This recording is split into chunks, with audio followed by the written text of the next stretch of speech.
Hello， 大家好 ，A 好家園阿堂嗱，大家都知道啦，我係賣樓嘅，咁啊專做咧就專注於就惠州啦同埋深圳啦嚇，咁啊今集咧就最主要講翻啦，就最主要嘅戰場咧就惠州啦嚇，咁啊講講咧香港人咧在惠州咧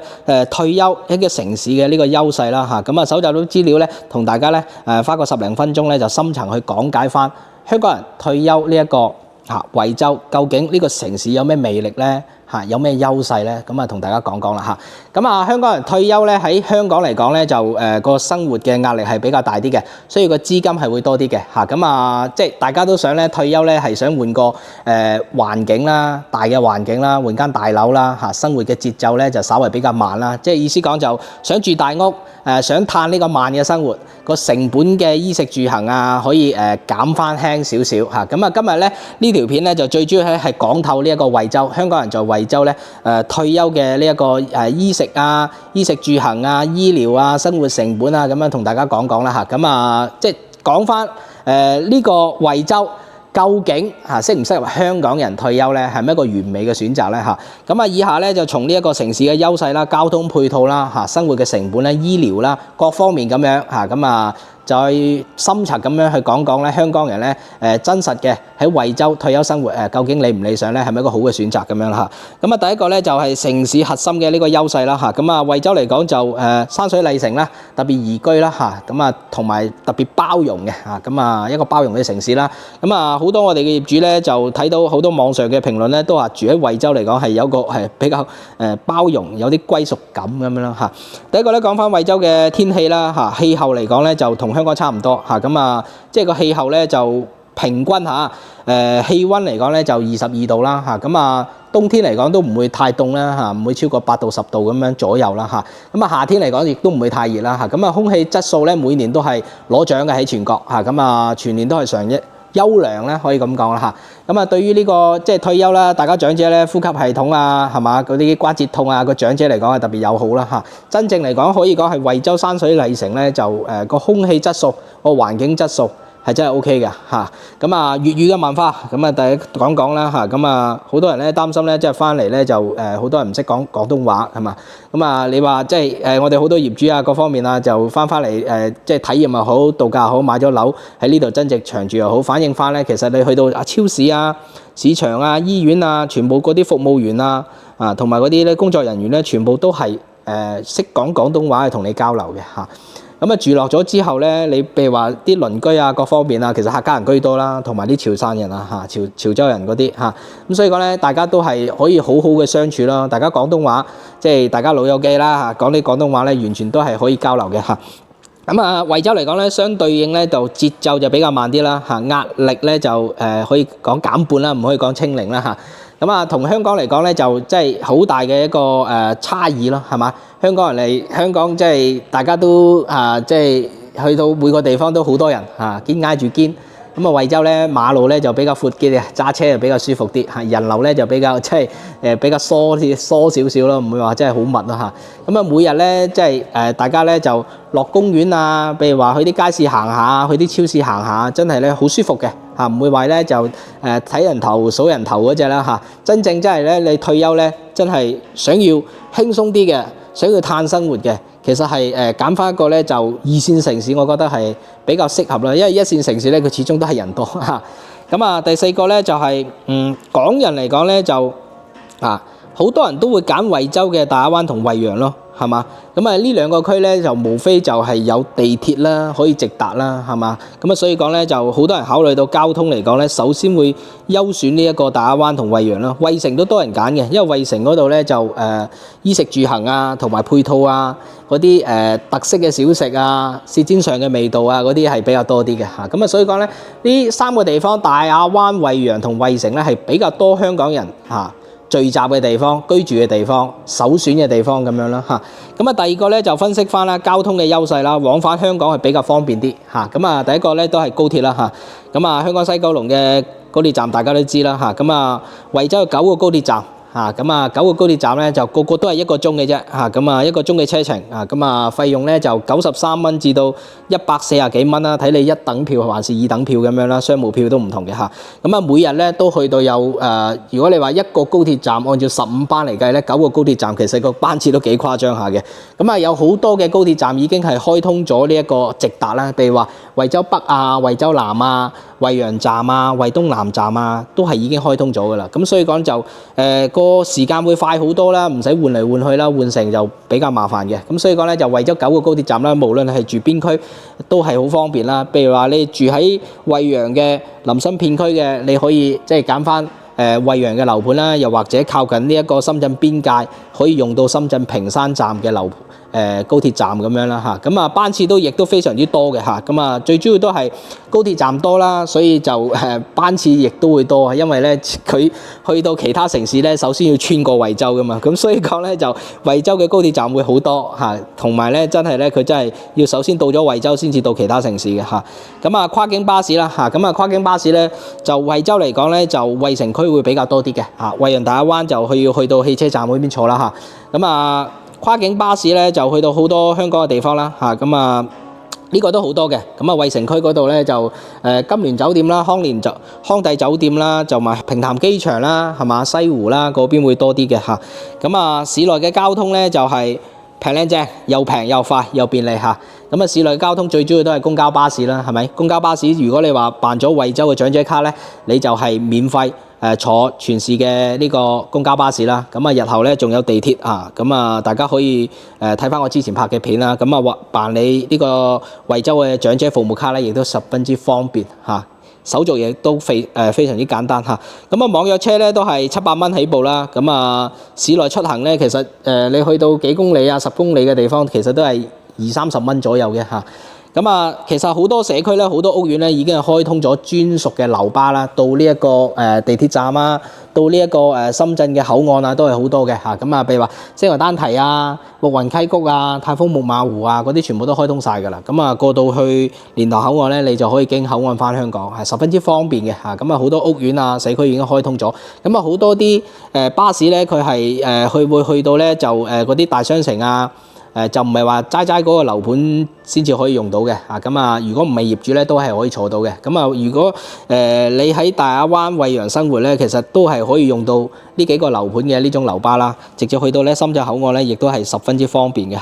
咁啊大家都知道啦，就惠州有個14號線嘅地鐵嘅規劃啦，有個惠州段啦咁啊有白雲站啦，係嘛草陽站啦、惠陽站啦、新橋站啦，係咪？咁所以講咧就隨住呢一個政府嘅審批啦，同埋呢一個 GDP 嘅提高啦，係嘛？咁啊，即係有機會開通啦時間問題啫，係咪？咁啊，依家咧14號線嘅沙田站、坑子站就已經到咗惠州嘅家門口啦。咁啊，呢個就已經喺未延伸嘅當中已經係好方便啦。咁當然啦，大家都希望延伸啦咁啊，即係依家現時階段嚟講咧，高鐵啊、巴士啊，同埋呢一種社區嘅樓巴、屋苑嘅樓巴已經係好方便嘅啦都係可以做到呢1個鐘左右嘅呢一個交通嘅需求啦咁啊第三個咧就生活配套啦、衣食住行啦同埋醫療啦，一站式可以滿足嘅咁啊飲食嘅文化咧就平靚正啦咁啊好多人即係過到深圳咧，大家都知道噶咁啊深圳呢個食嘢又平啦，係咪又多嘢揀啦？惠州都係一樣嘅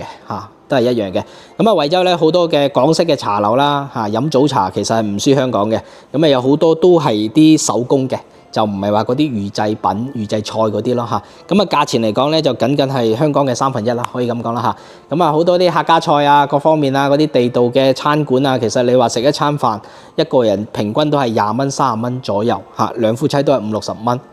咁啊依家可以用到美團啦，美團百零蚊可以4-5個人食飽嘅都係有。咁啊海鮮自由啦因為咧惠州有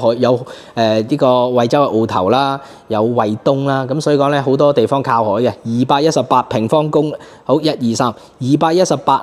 公里嘅呢一個海岸線咁所以講咧就惠州嘅海邊係好長嘅好多嘅海鮮碼頭啦，因為惠州係濱海城市嚟噶嘛，咁啊呢個新鮮嘅呢個海產咧就真係會比香港咧就平3至5倍啦每日嘅街市上線嘅呢一種碼頭嘅呢種海鮮咧就比較多種類啦又比較平啲啦都有長者飯堂啦咁啊如果你話有惠州嘅居住證咁啊60歲以上咧，其實有好多餐廳咧係已經同政府簽咗呢個合作嘅，係長者飯堂優待嘅，咁啊個價錢嚟講咧都可以減到5蚊至10蚊咁樣啦，但係要有居住證啦，好多餐廳都係有嘅。如果大家想知道呢樣嘢，我住喺惠仁大亞灣，甚至乎某個惠州嘅某個區咧，想知道附近有冇啲即係政府支持補貼嘅呢一種嘅長者飯堂咧，呢啲食堂咧就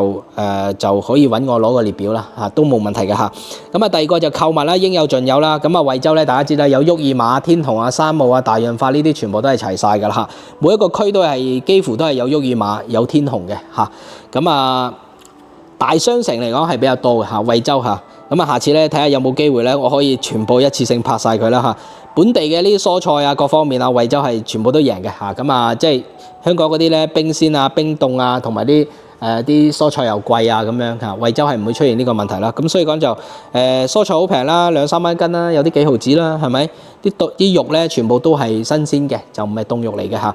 咁啊，如果你話住喺惠州嚟講咧，有冇啲港貨店啊？買翻啲香港嘅日常用品啊、藥品啊、零食啊咁樣嘅，咁其實好多呢種店嘅嚇。咁啊，我哋叫港貨店啦，其實好多嘅嚇。好，咁啊，第三個講翻醫療啦，3甲級醫院啦。咁啊，3甲級醫院咧，惠州有7家。咁啊，惠仁大亞灣就三和醫院啦，中山附屬大學嘅惠亞醫院啦，惠州第6人民醫院啦。咁啊，去到惠城區嗰度咧，仲有4-5家。咁啊，惠州市第1人民醫院啦，惠州市市中心人民醫院啦，中醫院啦，呢啲全部都係3甲級嘅。一共有7家。咁所以講咧，就惠州嘅醫療嚟講，亦都係好似高鐵站咁樣好多3甲級醫院嚇。咁啊，港人咧辦理咗居住證之後咧，就可以喺惠州咧用400蚊一年嘅年費。咁啊，可以攞到咧就每年50萬嘅額度，咁啊住院嘅比例咧都去到咧60%、70%，甚至乎去到80%嘅。咁啊，所以講咧就依家都係全部實行呢一個實報實銷嘅啦，直接窗口交你自己嗰部分就 OK 嘅啦嚇，唔使話來回咧攞住資料咧去報嚟報去咁樣啦嚇。咁啊大病咧，如果覺得香港嘅醫療好咧，都係可以翻到香港嘅係嘛。咁啊依家高鐵咁方便啦，地鐵都咁方便啦嚇。大病可以翻香港啦，細病可以喺惠州啦係嘛，7間3甲級醫療都係最強勁嘅嚇。咁啊養老嘅設施咧都係十分之好啦嚇。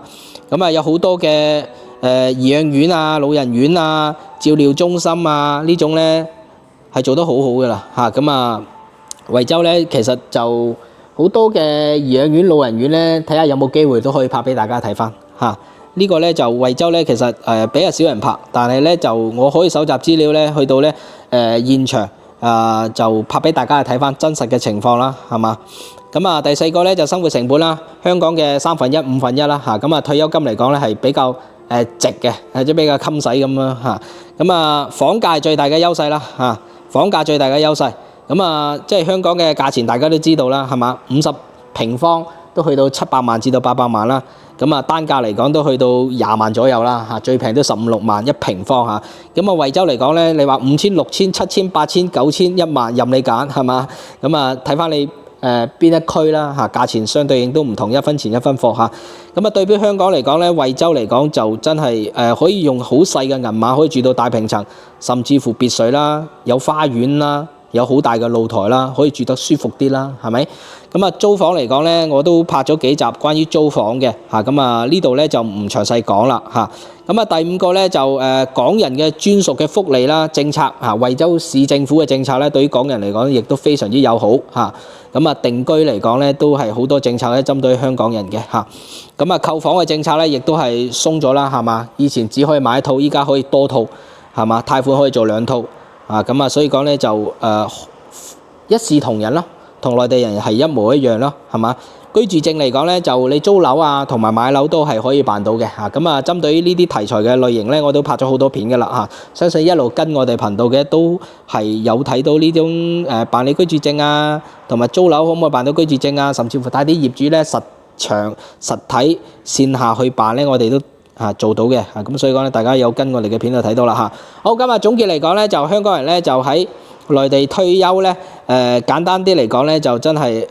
第一個就氣候咧就比較宜居嚇，咁啊粵語環境咧呢個廣東話就比較濃厚，節奏咧就比較慢生活嘅。咁啊往返香港1小時咧左右嚇，我驚有啲人抬我又話深圳先做到，其他城市做唔到嚇。咁啊我都話1小時左右啦，係嘛？睇你邊種方式啦。你西九龍直接直達呢一個惠陽站係真係1個鐘啊嘛，係嘛？高鐵嘅方式係真係做到啊嘛。咁問題是你係咪真係住喺西九龍咧？我就唔知啦，係嘛？有啲跨境巴士係真係1個鐘可以到咗惠城區啊，係真係1個鐘啊嘛。咁所以講你話如何定義咧？係從你屋企出門咧，還是邊種交通咧？咁當然係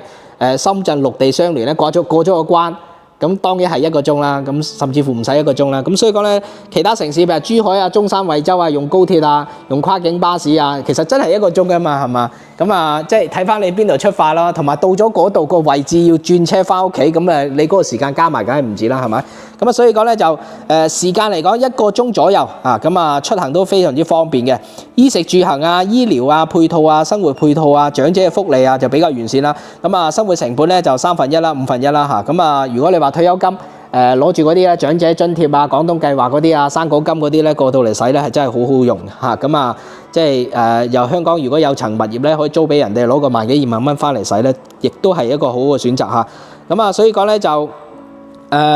惠州嚟講嚇係真係適宜大家去退休嘅嚇，咁啊可以告別呢一個香港擁擠嘅環境啦，比較狹窄嘅環境啦嚇，減輕呢一個生活嘅壓力啦，提高呢一個退休生活嘅質量。咁啊，惠州嚟講咧係真係絕對係大灣區咧就退休嘅首選啦，因為從房價嚟講，從城市嘅定位，從城市嘅發展，真係適合大家過到嚟退休，可以過嚟望一望啲樓啊，了解下個城市嘅環境。多啲睇下我哋嘅影片嚇，咁啊我哋咧就好多嘅產品啦，有住宅啦，有公寓啦，有別墅啦嚇，咁啊睇翻你自己個銀碼啦，自己嘅預算咁樣去匹配翻咁樣啦嚇，咁啊希望呢集影片咧可以幫助到大家啦嚇，咁啊大家想要睇咩題材嘅，可以咧叫阿唐搜集啲資料拍俾大家去睇翻，都係 OK 嘅。咁啊今集咧到呢度，下期更加精彩，拜拜。